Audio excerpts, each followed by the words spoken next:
Friends, welcome to AS American English. Here we are going to teach you some important etiquettes.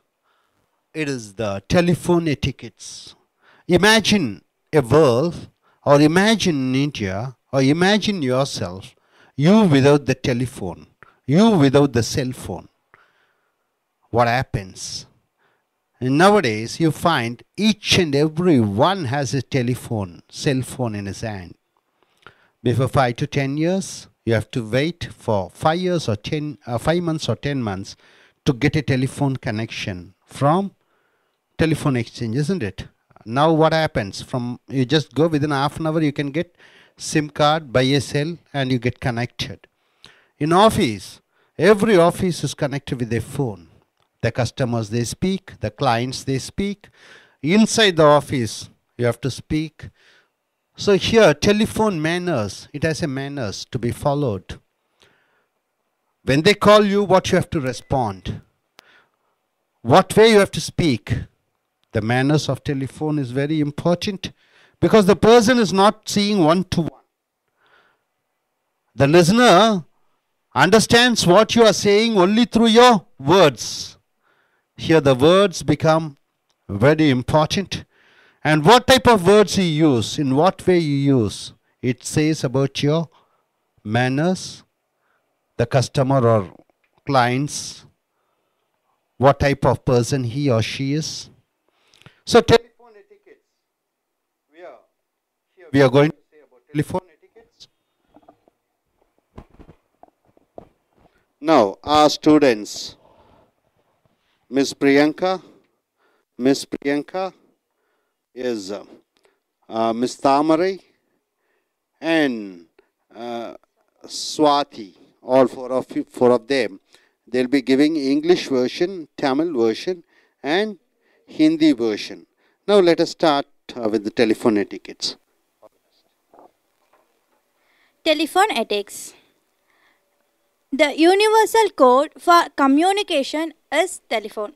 Today, the telephone plays an important role for buying, selling, providing services, research, and making a good impression on the customers.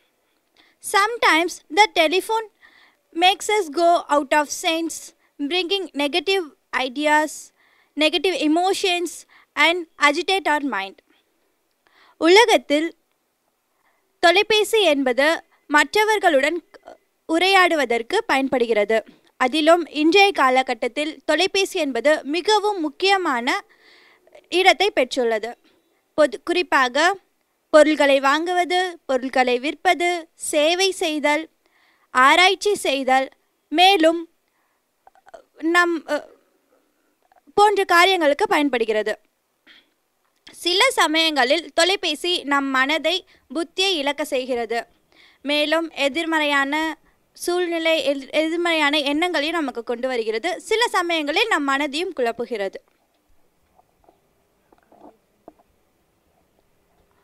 Telephone etiquettes और manners आज के time पर बात करने का सबसे अच्छा साधन है टेलीफोन. टेलीफोन हर चीज़ में आजकल इस्तेमाल किया जाता है. चाहे आप किसी चीज़ को बेचना चाहते हो या कोई चीज़ ख़रीदना चाहते हो, या फिर अगर आप कोई चीज़ मान लीजिए किसी को कोई सुझाव देना है, हमारी कोई प्रॉब्लम्स हैं, तो उन सभी चीज़ों के लिए हम फ़ोन ही यूज़ करते हैं. बट कई बार होता है कि फ़ोन पे हम बात करते हैं, जिससे हम बात करते हैं वो कुछ इस तरह की बातें करता है कि हमारी जो सोच होती है वो थोड़ी नेगेटिव सी हो जाती है. फ़ोन हमारे लिए बहुत इम्पोर्टेंट है, मगर सम टाइम फ़ोन हमारे लिए नेगेटिव भी हो जाता है.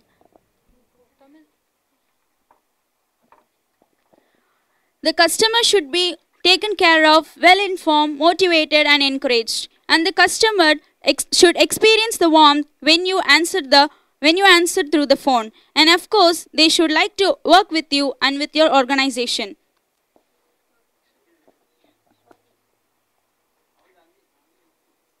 வாடிக்கையாளர்கள் மேல் அக்கறை எடுக்கப்பட்டிருக்க வேண்டும். அனைத்து தகவல்களையும் தெரிவிக்கப்பட்டிருக்க வேண்டும், ஊக்கப்படுத்தப்பட்டிருக்க வேண்டும். நீ வாடிக்கையாளர்களுடன் பேசும் பொழுது உன்னுடைய பதில் அவர்களுக்கு இதமாக இருக்க வேண்டும். உன்னுடைய வாடிக்கையாளர்கள் உன் நிறுவனத்தில் வேலை செய்ய ஆர்வப்பட வேண்டும். फ़ोन पे बात करते वक्त अपने ग्राहक से जब हम बात करते हैं, सो उसकी जो भी उसकी समस्याएं होती हैं, हमें उसका समाधान पूरे अच्छे तरीके से देना चाहिए। और अगर उसकी कोई प्रॉब्लम है तो हमें उसे दूसरे सुझाव देने चाहिए, उससे उत्साह बढ़ाना चाहिए कि अगर आपकी ये प्रॉब्लम है तो कोई बात नहीं, आप इस चीज़ को मतलब कि ले सकते हैं। और हमेशा अपने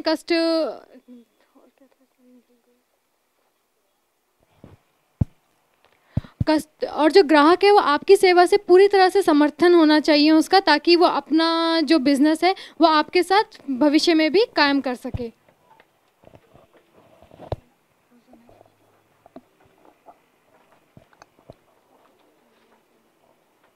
Steps to be taken when answering the phone. பதில் அளிப்பதற்கு உன் குரலை முதலில் தயார்படுத்திக் கொள்ள வேண்டும். Make your voice ready to answer.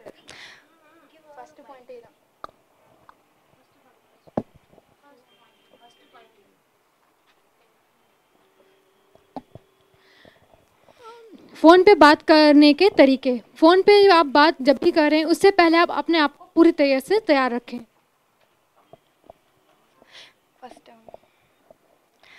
First one, phone பேசும்போது கடைப்பிடிக்க வேண்டிய நடைமுறைகள். ஃபோனில்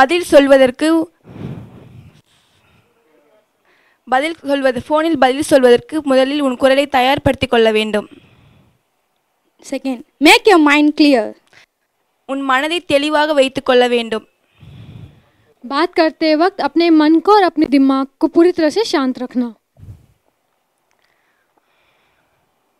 Say the standard greetings. மூன்றாவதாக பொதுவான வாழ்த்து மொழிகளை கூற வேண்டும்.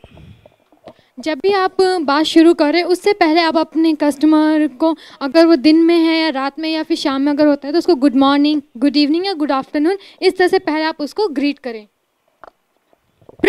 Prepare yourself before you answer.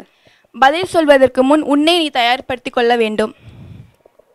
किसी भी तरह का जवाब देने से पहले आप अपने आप को पूरी तरह से तैयार करें. दैट मीन्स वो जो भी सवाल पूछ रहा है आपको उसी के बारे में पूरी तरह से आप अपने आप को रेडी रखें. வாடிக்கையாளர்களுடன் மரியாதையுடன் பேச வேண்டும். Treat the customers with respect. Customer को पूरी तरह से सम्मान देना चाहिए. लाइक जब भी आप उनसे बात करें उनका नाम मिस्टर, मिस इस तरह से उनसे बातचीत करें.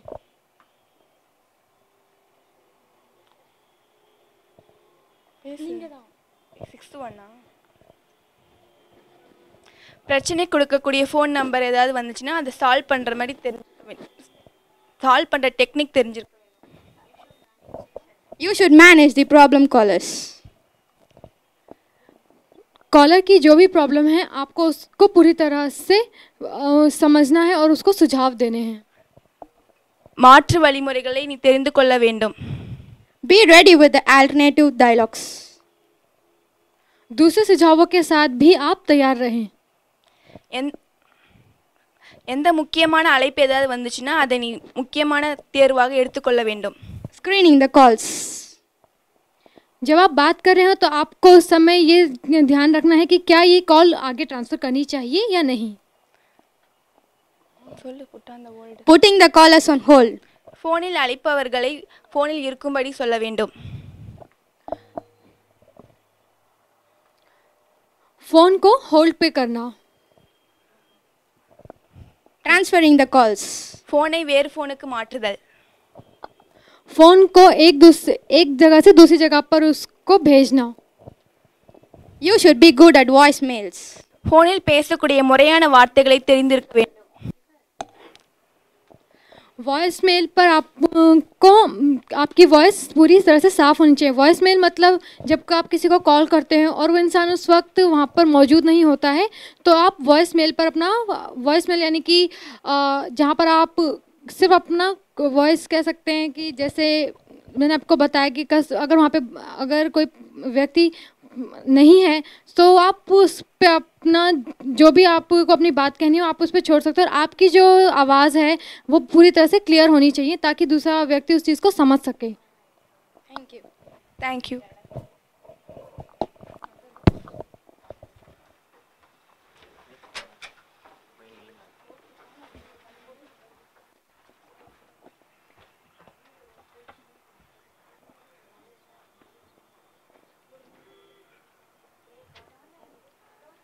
Make your voice ready to answer. As a call attendee, businessman, executive, etc., you should be prepared for your answer. You should be ready with your pencil and paper to write down the caller's name and the telephone number. During the conversation with the caller, use the caller's name as often as possible. Make your mind clear. In that, we have 4 options to follow. The first one, smiles while before you speak. Take a deep breath before you take your phone, and control the words, speed of the words, and the volume and the tone. Speak clearly. We'll go for one exercise. Call somebody to speak with them for 2 minutes with keeping your face with sad and dull, and again call the same person and speak with them for the 2 minutes with a smiley face. Tell the person if you're doing an experiment, and ask them if you have noticed any differences for those calls. தொலைபேசியில் பேசுவதற்கு முன்பு நீங்கள் உங்கள் குரலை தயார்படுத்திக் கொள்ள வேண்டும். அதாவது நீங்கள் ஒரு தொழிலதிபராகவோ அல்லது வியாபாரியாகவோ அல்லது அதிகாரியாகவோ இருக்கும்போது வாடிக்கையாளர்களின் அழைப்புகளுக்கு எந்த நேரமும் பதிலளிக்க தயாராக இருக்க வேண்டும். அத்துடன் பதிலளிக்கும்போது வாடிக்கையாளர்களின் முகவரியும் தொலைபேசி எண்ணையும் பேப்பர் எழுதுகொள்ளுடன் குறிப்பெடுத்து கொள்ள வேண்டும். பின்பு வாடிக்கையாளர்களின் பேசும்போது அவருடைய பெயரை அடிக்கடி உச்சரிக்க வேண்டும். Make your voice ready to answer, मतलब किसी भी तरह का जवाब देने से पहले आप अपने आप किसी भी तरह का जवाब देने के लिए आप तैयार रहें. अगर आप कहीं पे किसी ऑर्गेनाइजेशन में काम कर रहे हैं या मैनेजर हैं या बिजनेसमैन हैं, तो आपको हर तरह का जवाब देने के लिए तैयार होना चाहिए. और जब भी आप फ़ोन पर हों तो हमेशा पेन या पेंसिल अपने पास रखें, और जिस व्यक्ति से आप बात कर रहे हैं उसका नाम, उसका नंबर आप नोट करिए. और बात करते वक्त जितना ज़्यादा हो सके आप उस व्यक्ति का नाम दोहराते रहिए. जैसे मैं बात कर रही हूँ मिस्टर बख्शी से, तो मिस्टर बख्शी आपने ये कहा, ठीक है मिस्टर बख्शी आपने कहा, तो उसका नाम बार बार दोहराते रहिए, ताकि उसको ये दोहराता है कि मतलब कि बार बार नाम लेना दिखाता है कि हम उससे बात करने में मतलब कि मेरा पूरा तरह से ध्यान उसकी बातों पर है.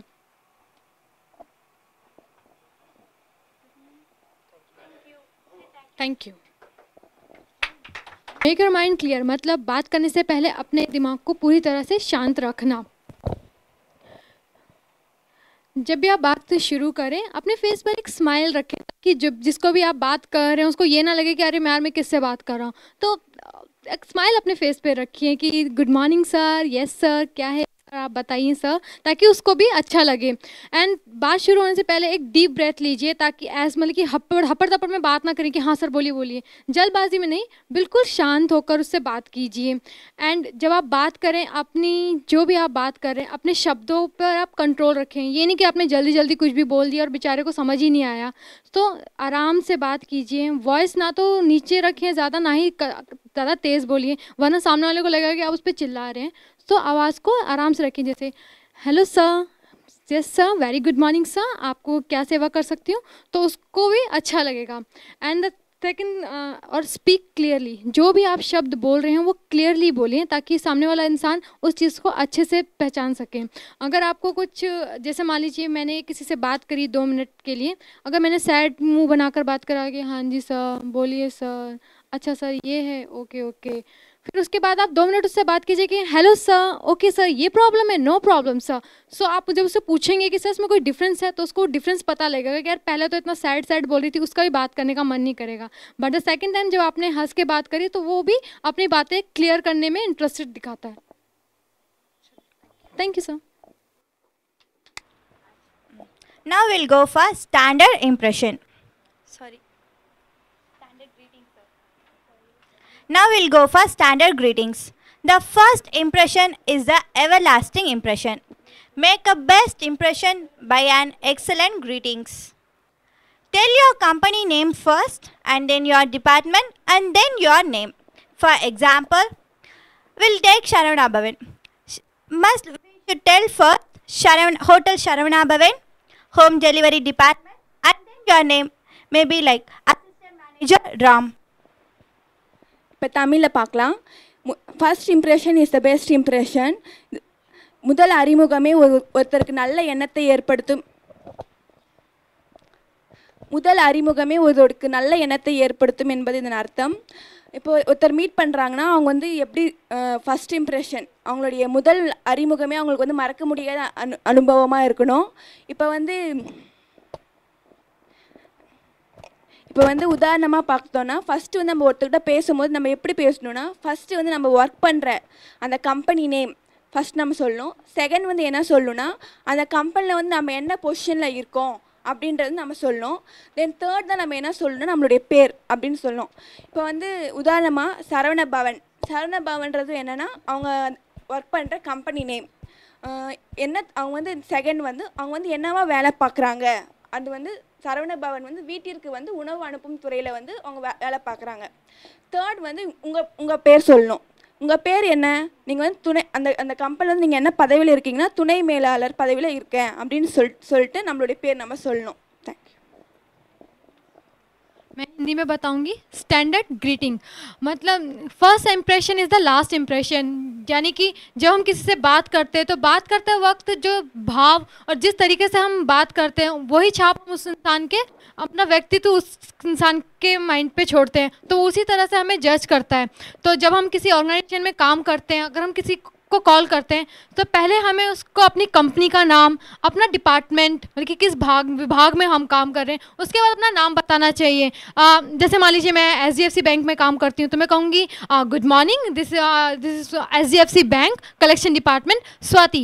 सो इस तरह से बताने पर कस्टमर को पता रहता है कि हाँ मैंने सही जगह पर कॉल करा. अब मैं उसको मान लीजिए मैंने उसको उसमें कॉल करा, मैंने कहा हेलो SDFC बैंक स्वाति, या फिर मैंने बोला हेलो स्वाति. अब वो कंफ्यूज रहेगा, यार मैंने SDFC बैंक में कॉल करा है, कहाँ कॉल करा है. तो जब भी आपको कोई आपके कस्टमर आपको कॉल करते हैं और आप किसी फॉर्म में काम कर रहे हैं तो पहले इंट्रोड्यूस करिए अपने फॉर्म को, अपने डिपार्टमेंट को, और फिर इंट्रोड्यूस करिए अपने नाम को. Thank you. Thank you.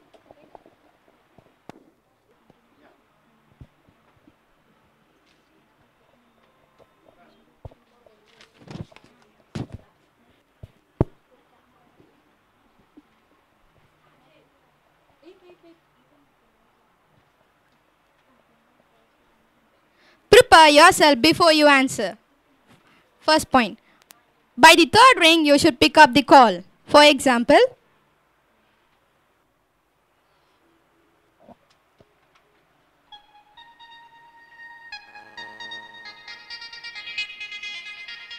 you should pick up the call at third ring.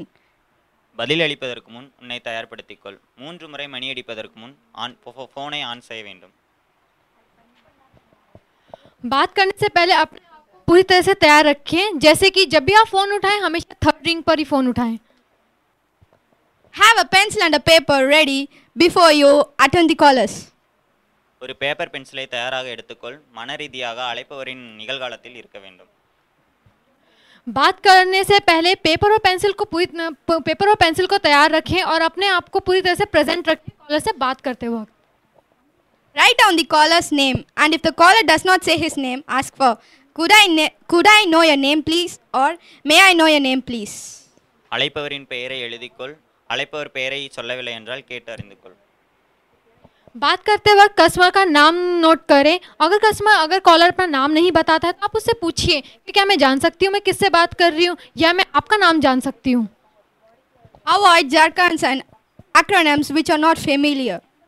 அனைவரும் அறியாத வார்த்தைகளின் குறுகிய சொற்றொடர்களை பயன்படுத்தாது. बात करते वक्त किसी भी तरह की शॉर्ट फॉर्म या शॉर्ट वर्ड्स को पूरी तरह से अवॉइड करिए, क्योंकि बातचीत करने में इसको नेगेटिव माना जाता है, क्योंकि हमें पता है कि उस शॉर्ट वर्ड का मतलब क्या है, मगर कॉलर को नहीं पता और कॉलर कंफ्यूज हो जाता है. Focus all your attention on the callers. Speak calmly. உன் கவனத்தை முழுவதும் அழைப்பவரிடம் விடு. வார்த்தைகளை தேர்ந்தெடுத்து தெளிவாக பேசு. कॉलर से बात करते वक्त आपका पूरा ध्यान उसकी बातों पर होना चाहिए, और आप जो भी शब्द चुने मतलब सही शब्द चुने, और बात करते वक्त उससे पूरी तरह से शांत रहें. You should be good not only on the speaker speaks, but also on unfamiliar words what the speaker does not speak also. அழைப்பவர் பேசும் வார்த்தைகளை மட்டுமல்லாமல் அவர் பேசாத மனதில் இருக்கக்கூடிய வார்த்தைகளையும் நீ அறிந்து கொள்ள வேண்டும்.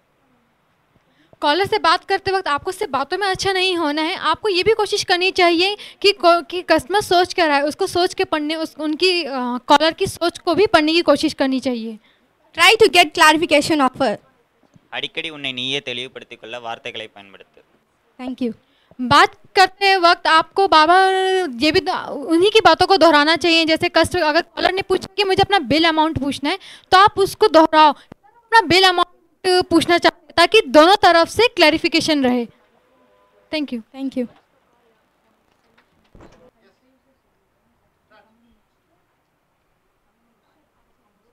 Phrases to be avoided are, the first one is no. Instead of no, you have to use the sentence like the first one. You should not say no to the customer. No. Try to find out a positive way to tell. Try to find out, yes, yeah, I can do it. Try to find out a positive way to tell. And the second one is just a second. Instead of that, you have to use honestly.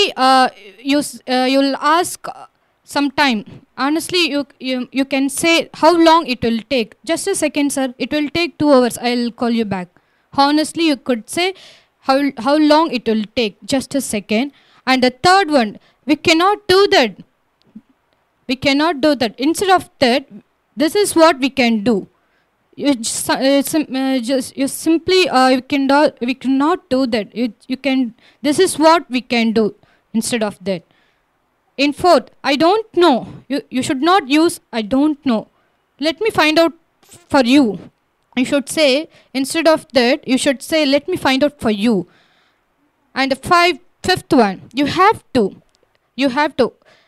It will be good for you. This is like, it will, instead of using you have to, it will be good for you.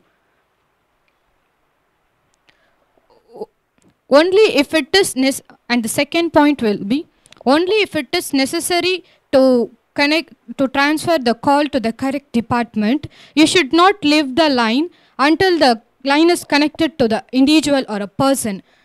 You should explain who is calling you and why you are transferring the call to the person and all.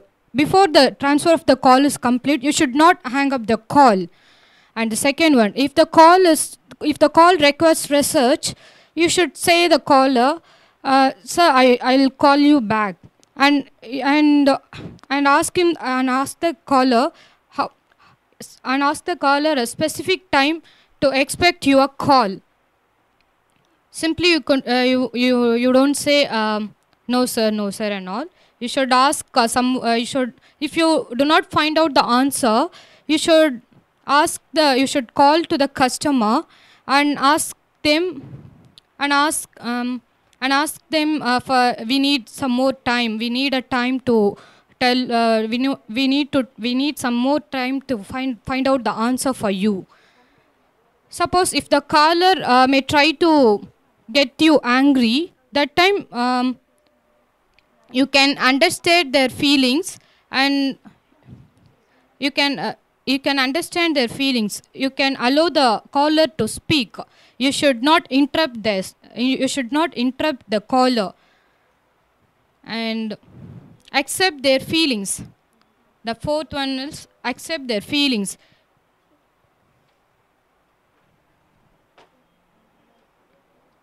Do not blame anyone for the problem. It is against it is against solving the issue also. Okay, customers who had bad experiences with our company and they expect apology from the company, understand their feelings and apologize to them. Thank you. தொலைபேசியில் பேசும்பொழுது தவிர்க்க வேண்டிய 5 சொற்றொடர்களும் அதற்கு பதிலாக உபயோகிக்க வேண்டிய 5 சொற்றொடர்களும். இல்லை என்று சொல்வதற்கு பதிலாக ஆக்கப்பூர்வமாக பதில் முயற்சி செய்ய வேண்டும். அடுத்து, ஒரு வினாடி காலம் காத்திருங்கள் என்பதற்கு பதிலாக எத்தனை காலம் டெலிஃபோனில் வாடிக்கையாளர்கள் காத்திருக்க வேண்டும் என்ற உண்மையை சொல்லிவிட வேண்டும். அடுத்து, என்னால் இதை செய்ய முடியாது என்பதற்கு பதிலாக எங்களால் இதைத்தான் செய்ய முடியும் என்று சொல்ல வேண்டும். அடுத்து எனக்கு தெரியாது என்பதற்கு பதிலாக நான் கண்டறிந்து சொல்கிறேன், ஏதாவது வழி இருக்கிறதா என்று கண்டறிந்து சொல்கிறேன் என்று சொல்ல வேண்டும். அடுத்து நீங்கள் இதை செய்தே ஆக வேண்டும் என்பதற்கு பதிலாக இப்படி செய்தால் உங்களுக்கு இது நன்றாக இருக்கும் என்று சொல்ல வேண்டும். Treat the customer with respect, यानी कि अपने ग्राहक को पूरी तरह से सम्मान देकर बात करें. पॉइंट नंबर 1, आपको जब भी बात आप करें तो आपको पूरी तरह से पॉजिटिव रहना चाहिए और हेल्पिंग होना चाहिए. दैट मीन्स जो भी उसकी प्रॉब्लम है उसे सॉल्व, आपके पास उसका सॉल्यूशन हो. एंड आपको ऑनेस्ट होना चाहिए, जिसमें और कॉल के दौरान हमें 5 फेसेस को बिल्कुल अवॉइड करना चाहिए. First, no. लाइक कस्टमर पूछा, मैंने कहा नो, सो ये पूरी तरह से नेगेटिव होगा. अगर कस्टमर, इसकी जगह हम ये कह सकते हैं कि सर मैं कुछ और देखती हूँ जो आपको आपके सवालों का जवाब दे सके. दूसरा, जस्ट अ सेकेंड. अगर कस्टमर कुछ पूछ रहा है, उस टाइम आप उस चीज़ को नहीं आंसर कर पा रहे हैं, और जितना टाइम, और उसको ये मत कहिए कि सर 1 सेकेंड लगेगा. जितना टाइम लगना है उतना ही आप उसको बताएं. जिस आपको लगे कि 5 मिनट लगेंगे तो आप कहोगे सर आप 5 मिनट. द थर्ड वन, तीसरा है, we can not do that. कभी भी कॉलर को ये नहीं कहना चाहिए कि सर कभी भी कॉलर को ये मत कहें कि सर हम ये नहीं कर सकते हैं. हमेशा ये कहें कि सर आपके लिए मैं ये कर सकती हूँ. Fourth one is, I don't know. कभी भी ये मत बोलो कि हमें नहीं पता है, हमें नहीं पता है. हमेशा उसको ये बोलिए कि सर ये चीज़ हम कर सकते हैं आपके लिए. और the fifth one is, you have to. आपको करना होगा. ये मत बोलिए कस्टमर कि आपको करना होगा. आप उसको ये बोलिए कि सर अगर आप ये करेंगे तो ये आपके लिए अच्छा होगा. इस तरह से आप उसको सुझाव भी दे रहे हैं और उसको वो एक्सेप्ट भी कर ले रहा है. द पॉइंट नंबर 2, अगर नेसेसरी होता है किसी कॉल को दूसरे व्यक्ति को ट्रांसफ़र करना, तो जब आप कॉल ट्रांसफ़र करते हैं तो जिस इंसान को आप कॉल ट्रांसफ़र करते हैं पहले उसको आप बताइए कि किसकी कॉल आप ट्रांसफ़र कर रहे हैं और क्यों कर रहे हैं. अब ऐसा ना हो कि आपने कॉल ट्रांसफ़र कर दी, अब उस पर्सन ने उठाया, अब उसको यही नहीं पता कि वो कॉलर से क्या बात करें, क्योंकि उसको पता नहीं है कॉलर ने किस रीज़न से कॉल कर रहा है. तो पहले आप थर्ड पर्सन को इंट्रोड्यूस करिए कि इस पर्सन की कॉल मैं आपको ट्रांसफ़र कर रहा हूँ, इस रीज़न से कर रहा हूँ. और जब ट्रांसफ़र हो तब जब तक फर्स्ट पर्सन और थर्ड पर्सन की बात कंप्लीट ना हो जाए फ़ोन को काटे ना. थर्ड वन इज़, अगर कस्टमर किसी चीज़ की जानकारी आपसे मांगता है, उसको जानकारी देने में थोड़ा टाइम लग जाता है, तो आप उसको कॉल बैक दीजिए. मतलब कि उसको बोलिए कि सर इसमें थोड़ा टाइम लगेगा, हम आपको कॉल कर लेंगे. और ये नहीं कि आपको कॉल कर लेंगे, उसको समय बताइए कि सर हम आज शाम तक या दिन तक या कल तक हम आपको कॉल कर लेंगे. और अगर मान लीजिए उस दिए गए टाइम के अनुसार अगर आप आंसर नहीं दे पाते हैं तो कस्टमर को आप इन्फॉर्म कीजिए कि सर इसको थोड़ा और टाइम लगेगा, तो हमें थोड़ा और टाइम दीजिए, हम आपको 2 दिन बाद कॉल करेंगे. ये एटिकेट्स होता है कस्टमर को हैंडल करने के लिए. चौथा है, कॉलर में ट्राई टू मेक. फोर्थ है कि जैसे कई बार कॉल हम करते हैं, कई बार जो कॉलर होता है वो बहुत गुस्से में आ जाता है बात करते करते. इसका मतलब ये नहीं कि आप भी उससे गुस्से में ही बात करेंगे. आप उसकी बात को समझने की कोशिश कीजिए. जब वो अपनी बात आप उसको बोलने दीजिए, वो जो भी बोल रहा है, जब वो अपनी बातें ख़त्म कर देता है तब आप उसको अपनी बात कीजिए, क्योंकि अगर उसकी बातों के बीच में आप अपनी बात कहने लग जाएंगे तो वो और ज़्यादा गुस्सा हो जाएगा. The fifth one is, accept their feeling. मतलब कि वो जो भी कह रहे हैं उसको पूरी तरह से प्रोफेशनली लीजिए, पर्सनली मत लीजिए. यानी कि अगर वो गुस्सा कर रहा हो तो ये नहीं कि अच्छा इसने मुझसे गुस्से में बात करी, मैं भी करूँगा. नहीं, आप प्रोफेशनल हो, वो गुस्सा कर रहा है कोई बात नहीं, आपको पोलाइटली आंसर देना है. The sixth one is, do not blame animal. किसी कस्टमर अगर मान लो कोई समस्या है उसके पास, अगर उसने कहा कि यार मेरा क्रेडिट कार्ड खो गया, यार मेरे इसमें से इतनी सारी किसी ने परचेस कर ली, तो आप ये मत कहिए कि सर आपकी गलती, आपकी लापरवाही से. नहीं, आप उसको अपोलोजाइज़ कीजिए, क्योंकि कस्टमर चाहता है कि कंपनी अपोलोजाइज़ करे, तो आप उसको अपोलोजाइज़ करें कि सर ओके आर अपोलोजाइज़, आपको जो भी चीज़ चाहिए वो हम आपको देंगे. And the seventh, customer head and back.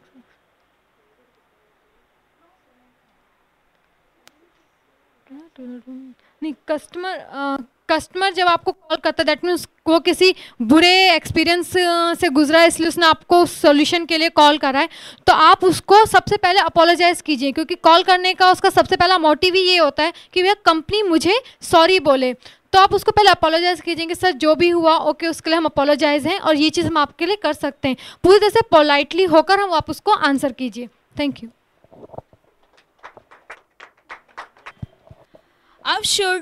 How should you manage the problem callers?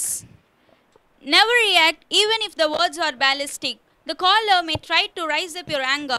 Listen to the caller and allow them to speak out, and only then you should speak. இப்போ தமிழில் பார்ப்போம்.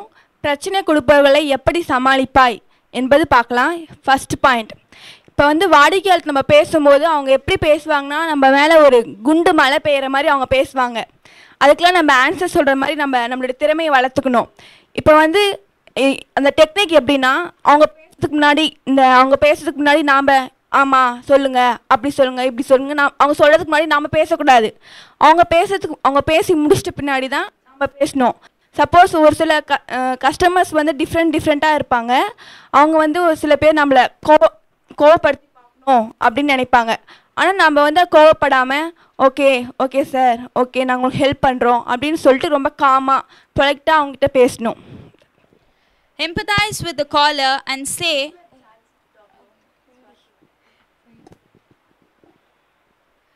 कॉलर्स की problem को हम कैसे solve मतलब कि कैसे मैनेज कर सकते हैं। जब आप कॉल पर होते हो कई बार डिफरेंट लोग आपको कॉल करते हैं और कई बार जो कॉलर होता है वो इस तरह के वर्ड से यूज़ करता है जिससे कि आपको गुस्सा आने लगता है। मगर आपको गुस्सा नहीं होना है, वो जो भी कह रहा है उसको कहने दीजिए। जब वो अपनी बातों को ख़त्म कर दे तब आप अपनी बात उससे कहिए, क्योंकि अगर उसकी बातों के दौरान पर आप उसको इंटरेक्ट करेंगे तो वो और गुस्सा हो जाएगा कि अच्छा मुझे तो सुन ही नहीं रहे। तो जब भी आप इस तरह की कोई कॉल आती है तो आप पहले उसको बोलने दीजिए, उसके बाद अपनी बात बोलिए। empathize with the caller and say, I'm sure this matter has upset you. இப்போ தமிழில் பார்க்கலாம். செகண்ட் பாயிண்ட், அழைப்பவர் மனநிலையிலிருந்து நம்ம பேசணும். இப்போ அவங்க வந்து ஒரு பிரச்சனைன்னு சொல்கிறாங்கன்னா நம்ம வந்து அது வந்து அவங்களுக்கு மட்டும் பிரச்சனை கிடையாது, அந்த பிரச்சனை வந்து நம்மளுக்கும் இருக்குது அப்படின்னு சொல்லிட்டு அவங்களுடைய அழைப்பவர் பிரச்சனை நம்ம பார்த்தோன்னா, சப்போஸ் வந்து எக்ஸாம்பிள் பார்த்தோன்னா அவங்க தான் ஒரு பிரச்சனை இருக்கிறாங்க, நம்ம வந்து உடனே அவங்ககிட்ட வந்து ஆமாம் அவங்களுக்கு வந்து இந்த பிரச்சனை இருக்கா ஓகே அப்படின்னு நம்ம சொல்லக்கூடாது. அவங்களோட நிலைமையிலேருந்து நம்ம யோசிச்சு பார்க்கணும். உங்களுக்கு இது மாதிரி ஒரு பிரச்சனை இருக்கே, இவங்க எப்படி இருப்பாங்க அப்படின்னு சொல்லிட்டு நம்ம அவங்களுடைய நிலைமையில இருந்து அவங்க பேசும்போது கூட ஓகே உங்கள் நிலைமை எனக்கு புரியுது சார் அப்படின்னு நம்ம பேசணும். कॉलर जो भी आपसे बात या फिर कंप्लेन कर रहा है उसकी कंप्लेन से आप पूरी तरह से सहानुभूति दिखाइए, मतलब सहमति दिखाइए। जैसे अगर कस्टमर कह रहा है यार मेरे साथ ये गलत हुआ, तो आप ये मत कहना कि सर कोई बात नहीं हुआ, नहीं, आपको ये कहना है कि हाँ सर आपके साथ जो गलत हुआ मगर कोई बात नहीं, आपके लिए हम ये कर सकते हैं, मतलब कि अपनी सहमति दिखाइए कॉलर के व्यूज़ से। Try focusing on solving the problem. இப்போ தமிழில் பார்க்கலாம். தேர்ட் பாயிண்ட், அந்த ஒரு பிரச்சனையை தீர்ப்பதற்கு அந்த கவனத்திலே நம்ம இருக்கணும். அந்த கவனத்தை வந்து சிதற விடக்கூடாது. இந்த பிரச்சனை நம்ம முடிக்கணும்னா நம்மளுடைய கவனத்தை வந்து அந்த பிரச்சனையிலே நம்ம ஃபோக்கஸ் பண்ணணும். अपना पूरा का पूरा मतलब कि अपना पूरा फोकस आप कॉलर की प्रॉब्लम को सॉल्व करने में लगाएं। Don't put the blame on someone, and if you put the blame on someone and then it will be more aggravated. இப்போ தமிழில் பார்க்கலாம். ஃபோர்த் பாயிண்ட், நீ பண்ண தப்புக்கு வந்து நீ வேறு யாரையும் குறை சொல்லக்கூடாது. உன்னோட பிரச்சனைக்கு வந்து இப்போ நீ வேலை செய்கிற நிறுவனமாக இருந்தாலும் சரி, நீ பண்ண தப்புக்கு வந்து உங்களை வேலை செய்கிறவங்களையோ இல்லை எம்ப்ளாயிஸோ நீ வந்து குறை சொல்லக்கூடாது. இது வந்து என்னால் தான் நடந்தது, இது வந்து என்னோட தப்பு தான், யாரையும் कुछ சொல்ல விரும்பல அப்படி சொல்லணும். कॉलर की प्रॉब्लम के लिए किसी भी और को मतलब कि दोषी ना ठहराएं। अगर आप ऐसा करते हैं तो मतलब कि जो कॉलर होता है वो और गुस्से में आ जाता है कि मैं उसको अपनी प्रॉब्लम बता रहा हूँ और ये किसी और पे ब्लेम मार रही है। तो अगर कॉलर की प्रॉब्लम को लेकर कभी भी दूसरे पर ब्लेम नहीं करना चाहिए। Apologize to them and say, I'm really sorry for what happened. இப்போ தமிழில் பார்க்கலாம். இப்போ ஒரு பிரச்சனை நடந்துக்குன்னா அவங்ககிட்ட மன்னிப்பு கேட்டு சாரி சார் இப்படி நான் கொஞ்சம் கூட எதிர்பார்க்கல ஆனால் இப்படி நடந்துருச்சு, அவங்ககிட்ட மன்னிப்பு கேட்டு இப்படி நடந்ததுக்கு ரொம்ப நான் வந்து என்னை மன்னிச்சிருங்க அப்படின்னு நம்ம வந்து கேட்கணும். कॉलर को हमेशा अपोलोजाइज करें वो पोलाइटली कि sir I am really sorry जो भी हुआ। Ask the caller to solve the problem, and you must suggest some solution too. Make some compromises and find a reasonable solution. இப்போ தமிழில் பார்க்கலாம்.